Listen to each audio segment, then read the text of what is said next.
Hello and welcome to Omni Deep Dive. We explore any topic from finance and technology to literature and science. Sit back, focus, and get ready to dive deep. Welcome back to the Deep Dive, where we dissect stacks of research, psychology, and source materials to deliver precise, actionable insights.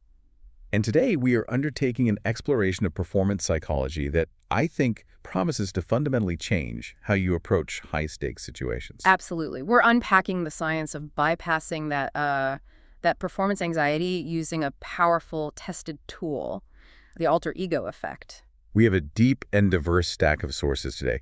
We're synthesizing rigorous psychological experiments, including studies on self-distancing, and this fascinating phenomenon known as enclosed cognition. Right, and we're putting that alongside specific methodologies from elite performance coaching and the academic research on narrative identity. It's a great mix of the theoretical and the intensely practical. So our mission today is twofold. First, we really need to understand the enemy, the thing that prevents so many ambitious people from achieving their potential. And then second, we will unpack the science behind intentionally adopting a specific performance identity, this alter ego effect, and crucially, give you a practical 6-step blueprint. A blueprint for custom building your own persona to dominate in your specific area of challenge, or what our sources call your field of play. But we can't offer the solution. We can't even start talking about alter egos without first providing a crisp, clear, and accurate definition of the problem. The problem this technique is designed to solve. Exactly. The insidious force that traps so many high achievers. Imposter syndrome. Imposter syndrome, or ISS. I feel like that term has moved beyond just being a buzzword. It is a genuine, persistent psychological barrier. It really is. At its core, it's that nagging, persistent inability to internalize your success, to genuinely believe that your achievements are the direct, deserved result of your own skills, your own efforts, or competency. It's the feeling that you're a fraud. A total fraud, despite all evidence to the contrary. And we need to break down the specific components of imposter syndrome, because it's often oversimplified. It's not just feeling a bit insecure. Right. Our sources show that this insecurity fundamentally manifests in two core career stalling anxieties. Okay, so what's the first one? The first is the psychological mechanism of excusing away successes. So if you win a major contract, or you land a significant promotion, or complete a difficult project, the internal dialogue immediately kicks in. It immediately attributes that win to external, uncontrollable factors. You find yourself saying, oh, the timing was just right, or the market shifted in my favor. Or the classic, I just got lucky. That's the one. You actively, almost reflexively, deny yourself the credit. The moment someone gives you praise, you discount it. You become a human discount factor, minimizing your own effort. And what's the long-term impact of that? The impact is stagnation. I mean, think about it. If you genuinely believe your successes are due to luck, then you can't logically prepare for the next success because luck is random. Right. You can't replicate luck. So you stop investing in developing the skills you believe you don't actually possess, which results in avoiding those big high-stakes opportunities in the future. Okay, so that covers discounting your own competence. What is the second core anxiety? The second is the chronic, paralyzing fear of being exposed.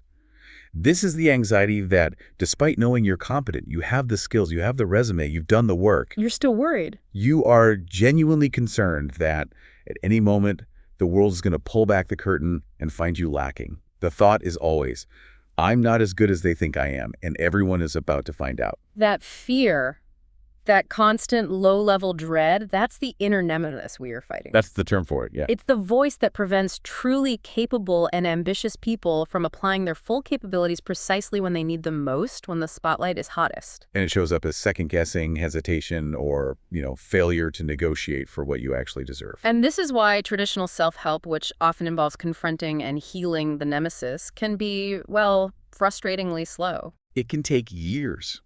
The beauty of the alter ego effect is that it doesn't require you to instantly dismantle a decade's worth of limiting beliefs.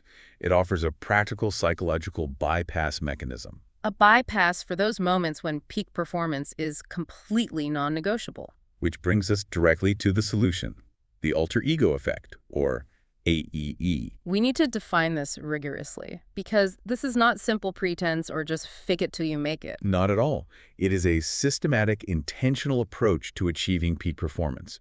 It involves creating, shaping, and then implementing a distinct alter ego. A performance identity. A performance identity who, by design, possesses all the necessary strengths and abilities required for when that pressure is most intense. So it's a legitimate performance psychology tool. It's designed to custom build an identity that is specifically engineered to win. And the core purpose is to consciously unshackle yourself from the limitations of your default narrative, the part of you that holds the trauma, the baggage, the insecurities, and inhabit a psychological space built for decisive action. And before we move forward, we have to address the fakeness factor, because I know that's what people are thinking. Of course. We're going to show you that this isn't about being phony or inauthentic. It's about intentionally tapping into a powerful and often underdeveloped resource in your psyche Your creative imagination. to bring your authentic, high-performing self to a specific critical role. It's self-development, but accelerated. Exactly. Okay, let's unpack this. If we're creating a whole new identity, how does this actually work at the cognitive level? I mean, if it's not magic, it must be leveraging some deep natural human psychology. Where does this process begin? It begins where all deep learning begins. Okay. Childhood. The alter ego effect leverages a process we all use naturally and frequently in our most formative developmental years. You mean the earliest days of imaginative play, like playing pretend? Exactly. Our sources highlight that humans naturally utilize this alter ego concept, particularly between the ages of 1 and 7. Why that age range specifically? During this period, the human brain operates predominantly in the theta brainwave state. This specific frequency is essential because it optimizes rapid learning, memory consolidation, and crucially, creative imagination. So the theta state essentially provides the perfect neurological environment for rapid skill acquisition. We're just maximally receptive to new information and new identities. Absolutely. Think about the child who straps on a cape and suddenly believes they can fly. Right, or puts on a doctor's coat and starts diagnosing stuffed animals. That's it. Using creative imagination to play with the idea of, what if I was this heroic person today, isn't just a fun diversion. It's a powerful, natural skill-building technique. How so? It allows the child to momentarily disassociate from the limitations they believe they have and inhabit a space of infinite potential. That concept of disassociation, that intentional psychological distance, that feels like the core engine of the AEE, regardless of your age. And this distancing mechanism has been scientifically proven to enhance performance, right? Correct. And this leads us directly to the validation of this concept through what researchers have dubbed the Batman effect. The Batman effect, I love that name. It sounds theatrical, but the research here is rock solid, specifically concerning self-regulation and perseverance. It is. Researchers wanted to understand how different styles of self-talk affected a child's ability to persist through difficult or boring tasks. And perseverance and self-regulation are precisely what we need to defeat that inner nemesis in high-stakes environments. 100%. The study involved 4- and 6-year-old children facing a pretty substantial self-control dilemma. Describe the dilemma for us. The children were placed in front of a computer and assigned a highly tedious extended task, a gonna-go activity that requires continuous focused attention. It's mentally taxing for any age group. And the temptation. Right next to the computer, they had an attractive iPad showing a video game representing immediate tempting gratification. The goal was to measure how long they would stick with the boring task. The ultimate test of willpower against temptation. So how did the researchers manipulate the self-control mechanism? They assigned the children to reflect on the task from 3 distinct conditions, each representing an increasing level of psychological distance. Okay, what was the first one? The first was the self-immersed condition. These children were prompted to use first-person language and ask themselves, am I working hard? So that's the control group. That's our typical internal self-talk, where all the negative emotion, the boredom, the frustration, it just remains fully immersed in the self. You're fighting the nemesis face-to-face inside your own head. Got it. What was the second condition? The second condition introduced a moderate degree of separation, third-person self-talk. They were instructed to use their own name and ask, is child's name working hard? So that introduces a slight but observable outsider's view. It promotes self-reflection from a less emotional perspective, a small psychological buffer. A small buffer, exactly. And then the third and most powerful condition, the exemplar condition. This must be the Batman part. This is the Batman part.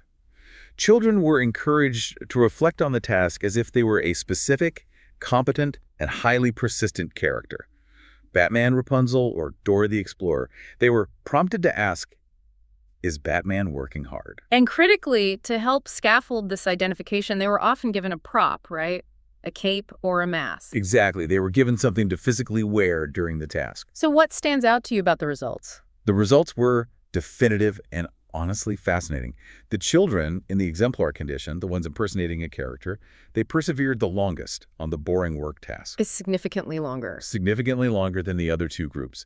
They were followed by the third-person group, and the self-immersed group, as you'd expect, worked the least. That is profound. It demonstrates that the greatest mental separation, literally pretending to be someone else entirely, is the most successful way to disengage from immediate temptations and negative emotions. But why is it so much more successful than just using your own name? Well, psychologists suggest it's because it shifts the entire cognitive load. When you're operating as your name in a difficult situation, your mind is split. How so? Part of you is executing the task, and the other part is expending a ton of energy managing the negative emotion associated with the task. You're fighting the nemesis. Okay. When you become Batman, your mind shifts that emotional burden onto the character. The child asks, what would Batman do? Well, Batman doesn't get bored. Batman focuses. So this mental separation promotes self-regulation by minimizing the emotional effort required for persistence. You've got it. Instead of using willpower to suppress boredom, you simply inhabit a persona that is fundamentally immune to boredom in that specific arena. It's an act of effort minimization. That is a brilliant way to put it. And the fact that those children were given a physical prop, a cape, or a mask to cement that identity is the perfect transition. It leads us right to the second major psychological principle that anchors the alter ego effect, the power of clothing and physical anchors. You're talking about enclothed cognition. I love this. This field acknowledges the profound, almost ritualistic power clothing has over us. As the writer Isaac Bashevis Singer noted, clothes hold considerable power and sway. And historically, we've always focused on how clothes influenced others' perceptions of us. But enclothed cognition is the study of how clothing influences the wearer's own psychological processes and behaviors. And the theory states that this influence depends on two independent factors that must both be present. Two factors that have to interact. This is critical. What are they? First, the physical experience of actually wearing the clothes. You have to embody it. Just looking at it isn't enough. Right. And second is the symbolic meaning assigned to the clothes. The brain has to connect that physical garment to a concept, an attribute, or a desired mental state. So wearing a tailored suit might feel physically good, but if that suit only symbolizes expensive dry cleaning to you and not authority or confidence. The psychological effect just won't manifest. That's the exact point. And we can see this interaction perfectly in the famous lab coat experiment. Okay, tell us about that one. Researchers were studying how the attributes associated with clothing, specifically the lab coat, which we associate with scientists and doctors, signifying carefulness and sustained attention, would affect cognitive function. They were testing selective and sustained attention, which is basically the ability to find a needle in a haystack and keep looking for it. Exactly. They divided participants into 3 critical conditions using identical white lab coats. Group 1 wore the lab coat, which was consistently described to them as a doctor's coat. Okay. Group 2 wore the exact same coat, but it was described as a painter's coat. And Group 3 merely saw the doctor's coat displayed on a table. So if the effect was purely based on the physical garment, the first 2 groups should have performed equally. But they did not. The group that wore the lab coat described as a doctor's coat performed significantly better on visual search tasks. They demonstrated enhanced selective and sustained attention. They were more focused, found more differences. But, crucially, when participants wore the exact same coat, but it was described as a painter's coat, a context that doesn't symbolize focused, careful attention, their performance did not increase. That is fascinating validation. The symbolic meaning completely neutralized the physical experience. The coat itself was inert. The meaning the brain assigned to the coat was the active psychological trigger. And this next finding is maybe the most important for the alter ego effect blueprint we're going to build. The group that merely saw the doctor's coat on the table. The simple priming effect. That group did not show the same level of heightened attention as those who physically wore it. That cements the argument. The intentional physical act of wearing and embodying the symbol is a critical, necessary component of the psychological transformation. You can't just be primed by an image.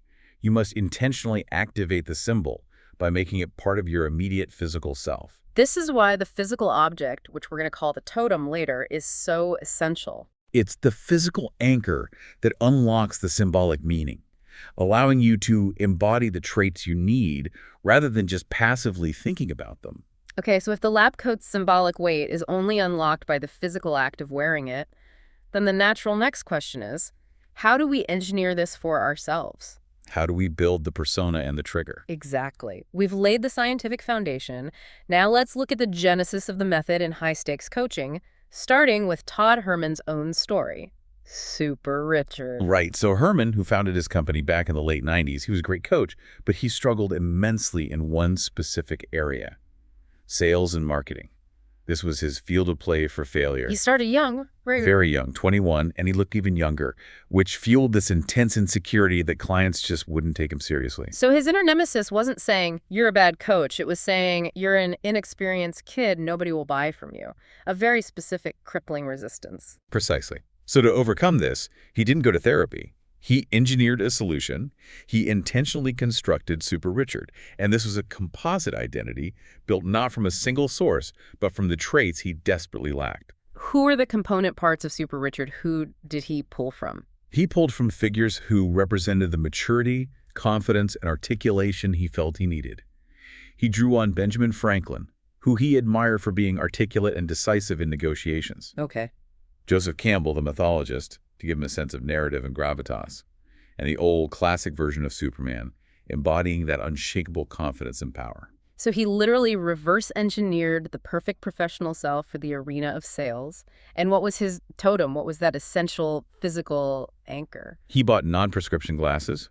Herman had perfect vision, but his childhood self always equated glasses with being smart, measured, authoritative. So it became his powerful reverse Superman move. Exactly. Clark Kent puts on glasses to hide his power and become normal. Herman put them on to transform from insecure Todd into the powerful, confident Super Richard. The moment he put those glasses on, he was operating from a different psychological script, one written for confidence, not anxiety. And here is the profound self-development utility of the AEE.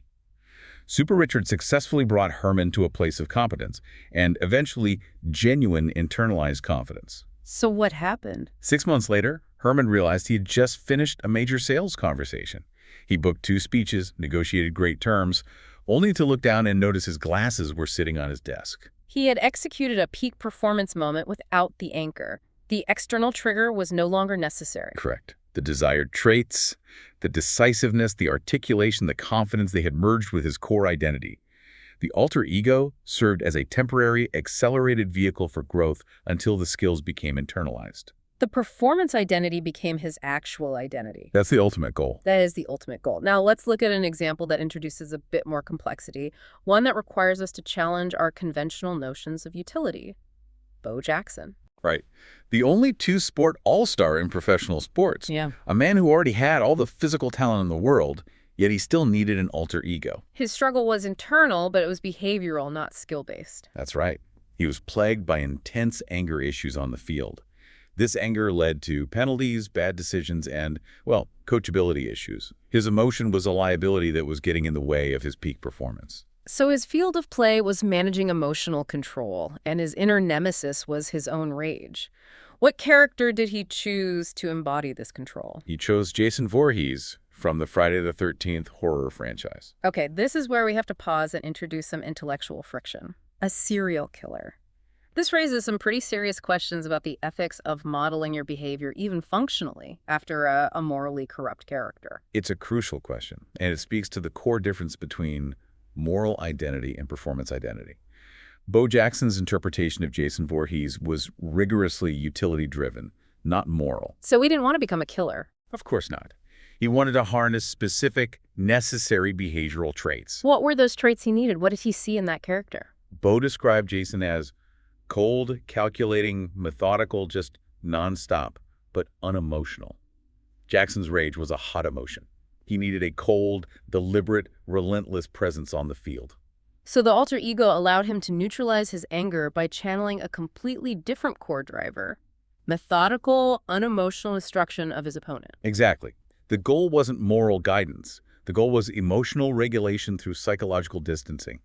He separated the negative emotion of anger from the desired outcome of physical dominance. He was just using the character as a vessel for functional traits. It really shows that the symbolic meaning you assign to your alter ego is intensely personal. It's derived solely from its utility in your specific field of play. That's right. I mean, Kobe Bryant had the Black Mamba. Beyoncé created Sasha Fierce. These are all performance selves intentionally designed to handle the massive psychological resistance and vulnerability that comes with elite public performance. The character is a tool to solve a specific problem. It's a tool, period. The necessity is clear, the science is sound, the utility is proven. So if you are ready to accelerate past your self-imposed comfort zone, this is where our deep dive gets really actionable. We're going into the systematic 6-step blueprint for constructing your custom performance identity. And we need to focus on intentionality, specificity, and that emotional resonance we keep coming back to. Yes, this blueprint is rigorous because the identity must be custom tailored to your unique psychological needs in a particular situation. It has to feel authentic to you to work. Okay, step 1. Define your field of play, the arena. You have to first identify the specific narrow area where you need enhanced performance. And this isn't about solving all of life's problems at once. It's about identifying the arena where your default self consistently struggles. It could be a specific type of negotiation, giving a keynote speech, leading a crisis team. Or even just managing your time for focused work at home. It can be anything. But the crucial step within this definition is identifying your inner nemesis within that specific arena. So what is the cluster of limiting negative thoughts that prevents action? Is it the voice that says, I'm not aggressive enough to negotiate this, or I'm terrible at asking for money, or maybe I always panic under pressure? You have to get specific. And here's the power move that links back to the psychological distancing we talked about. Nemesis control. You have to give this nemesis a name and a shape. You might envision it as a shadowy figure, a persistent mosquito, or maybe you name it after a high school bully, or just call it the critic. Why is giving it form and substance so psychologically essential? The nemesis operates by being a formless, pervasive dread that paralyzes you. The moment you give that negative conversation a name and a shape, you create something external. Something you could talk to. You can literally look at the critic and say, not now. You are not relevant to this meeting. It reduces its abstract potency by creating a tangible, external opponent to mentally fight against. Step 2. Determine your goals and desired behavior. So now that we know what we're fighting against, we have to define the traits required to win. You need to list the specific strengths, skills, posture, attitude, style of speech, mannerisms needed.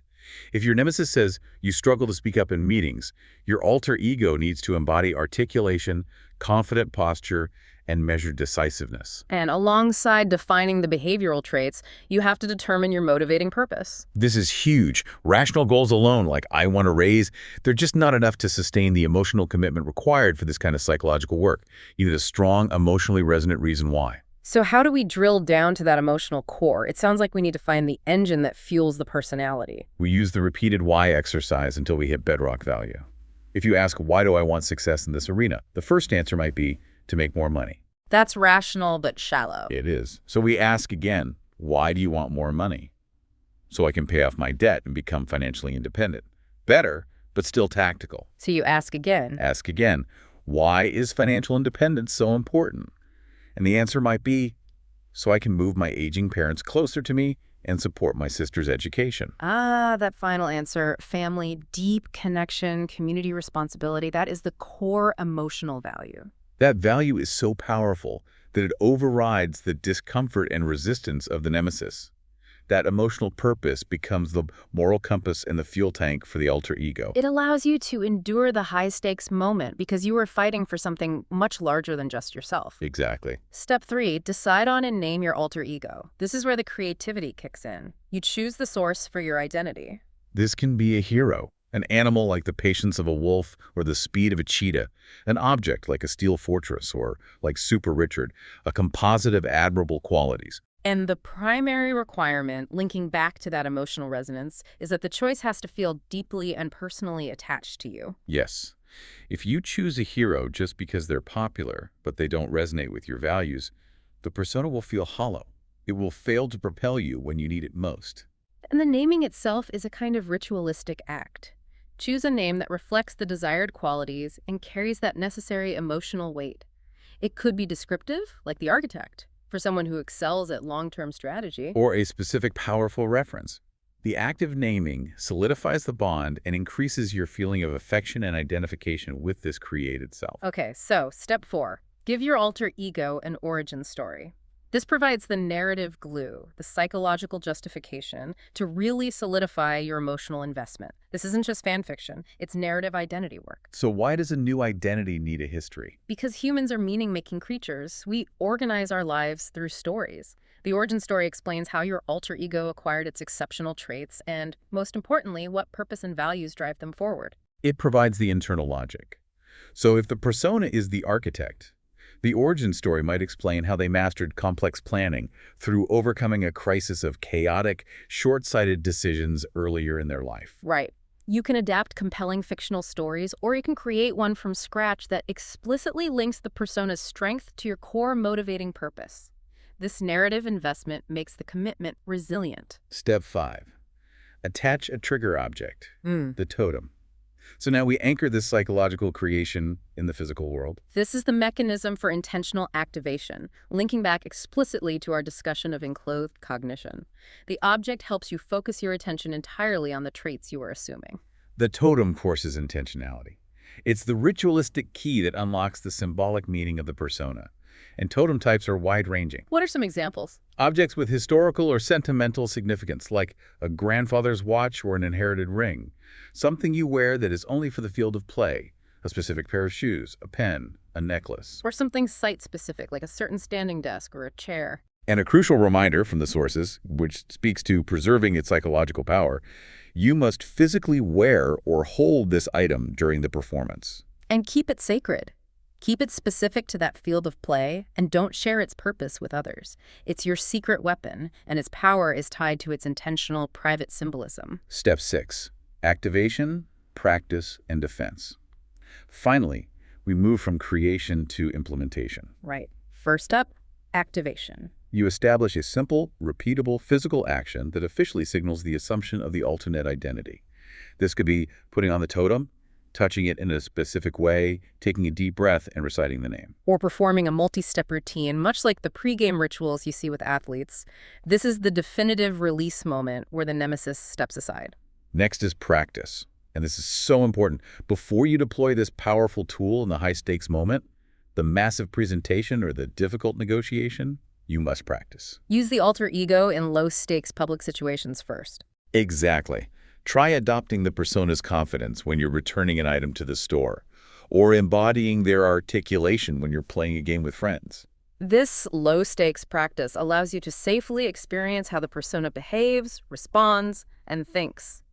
You get comfortable in the new skin before the spotlight hits. And finally, defense. This is the hidden weapon for when the nemesis inevitably attacks. Doubt will resurface during the performance. That nemesis whispering, "You're gonna fail." What's the defense mechanism? You use the hidden weapon. You reaffirm your alter ego's strength and values. You either talk back to the nemesis by name, the critic, go sit in the corner, this is the architect's time. Or you say a self-affirming phrase that reinforces your deservingness and purpose. It is the intentional choice to stick with the new narrative. And the ultimate outcome, the reward for all this deliberate psychological work, is the merging. The performance identity becomes integrated into your core self. Proving that the alter ego is never about faking it, but about accelerating the discovery of a powerful self that was already within you. Okay, so we've defined the enemy, we've established the science, and delivered the 6-step blueprint. But we cannot conclude without addressing the central philosophical hurdle that stops so many people. The authenticity question. The authenticity question. How can consciously creating a separate identity be beneficial when modern society constantly exalts authenticity as the highest virtue? Isn't this just sophisticated phoniness? This is the main resistance point, and it requires a deeper look at contemporary self-concept research. The philosophy that many people carry, this conventional single self theory, suggests we have one fixed, true self that we must always express transparently. And that fixed, authentic self is often defined by all the baggage, all the trauma, and all the insecurity we carry. Exactly. And performance reality just does not align with that rigid theory. Psychological research has actually moved away from the idea of a single fixed self. Really? Yeah, studies show that people who embrace the idea of having many selves and many roles are actually the mentally healthiest and most adaptable. That makes perfect sense. The persona required to be a decisive, sometimes aggressive CEO who manages hundreds of employees is psychologically incompatible with the persona required to be a patient, empathetic father at home. Right. Trying to address every part of your life with one monolithic, rigid identity leads to constant conflict and struggle. The alter ego effect is the intentional creation of a self built for a specific role, thereby promoting mental health by allowing you to compartmentalize the necessary traits. Absolutely. If you define yourself as a single, consistent self, then failure in one domain contaminates your entire identity. If the CEO self fails, then you are a failure. But if the CEO is a performance identity, that failure is localized to the role, not the core self. It's an effective shield. And that brings us to the critical distinction between trait authenticity and narrative authenticity. What's the difference? Many psychological assessments measure authenticity as a fixed trait, a stable disposition. But the alter ego effect taps into narrative identity, the dynamic stories we tell about ourselves and our lives. So let's look at the research that captures the lived experience of these concepts. What specific themes define moments when people feel authentically themselves? The studies asked participants to narrate memories where they felt authentically self-authored. And those memories were characterized by themes like relational authenticity, so honesty and trust in relationships, expression of true self-thoughts and feelings align with action, and critically, ownership of actions. Ownership of actions, meaning accepting responsibility and acting in accordance with deeply held beliefs and values. These were moments where they felt like the primary author of their own life story. They owned their choices, and those choices were congruent with their core values. So what did the inauthentic experiences look like? Conversely, memories of inauthentic experiences were defined by themes like phoniness, being fake, putting on an act, conformity, pleasing others, going with the crowd, suppression, denying emotions or beliefs, and self-denigration, self-criticism, or self-disgust. This contrast is incredibly insightful. When people feel fake, like they're conforming, they are putting on an act to please others. But the alter ego effect is a consciously designed role to serve an internally driven purpose, tied back to that motivating core value we discussed in step 2. Exactly. The AEE is not about phoniness, defined by pleasing others. It is about bringing the highest performing, authentic potential of the self to a specific, challenging role. So by choosing the traits of your alter ego, decisiveness, confidence, articulation, you are engaging in ownership of actions. You're deliberately choosing which strengths to bring forth to align with your deepest value. Which is, by definition, an act of self-authorship. So the alter ego, far from being fake, is actually a tool for greater self-knowledge and intentional living. It removes the trauma and resistance that prevents the default self from demonstrating those necessary traits. And that leads to the merging. The true utility is the effect. As the alter ego performs, the traits are experienced in action. You feel decisive. You see yourself being assertive. This lived experience reinforces the narrative, proving to your core identity that you are capable of these things. Our sources say human beings are not oak trees, fixed and unchanging. We are constantly evolving dynamic narratives. And the AEE gives you the blueprint for consciously driving that evolution. You get to consciously choose which traits to bring to a situation, resulting in less reliance on baggage and limiting stories like, I'm a terrible public speaker. The ability to consciously override the negative self-story with the constructive performance narrative is really the most powerful takeaway here. It provides incremental psychological validity, a new, helpful story that works alongside your stable personality traits to predict higher well-being. This has been a profound exploration. We defined the nemesis, imposter syndrome, detailed the scientific principles, the intentional distancing of the Batman effect, and the physical anchor of enclothed cognition, and laid out the 6-step blueprint for building your custom performance self. And we confirmed that the utility of this method leads not to fakeness, but to a richer, more intentional sense of self. Remember the connection between those narrative themes of authenticity and self-reported well-being. The story you tell about yourself and your alter ego, your intentional performance narrative, can provide unique psychological strength. It's the story of who you choose to be that determines the quality of your life, independent of your dispositional traits. That is a deep thought to end on. Think back to that ownership of actions theme that was identified in those authentic experiences. When you intentionally design your alter ego to embody traits like decisiveness, assertiveness, and responsibility, you are essentially creating a narrative where you own your choices, you own your outcomes, and you own your power. So here's the question. Could leveraging this psychological concept of ownership of actions within the context of your alter ego lead to greater psychological well-being for you, independent of any inherent fixed self-concept you currently hold? It's the highest form of intentional self-authorship. Thank you for joining us for this deep dive into the alter ego effect. Go out there and start building your custom identity. We'll see you next time. That wraps up this Omni Deep Dive episode. Thank you for listening. If you found value in today's deep dive, please click like and subscribe to our channel. Take care.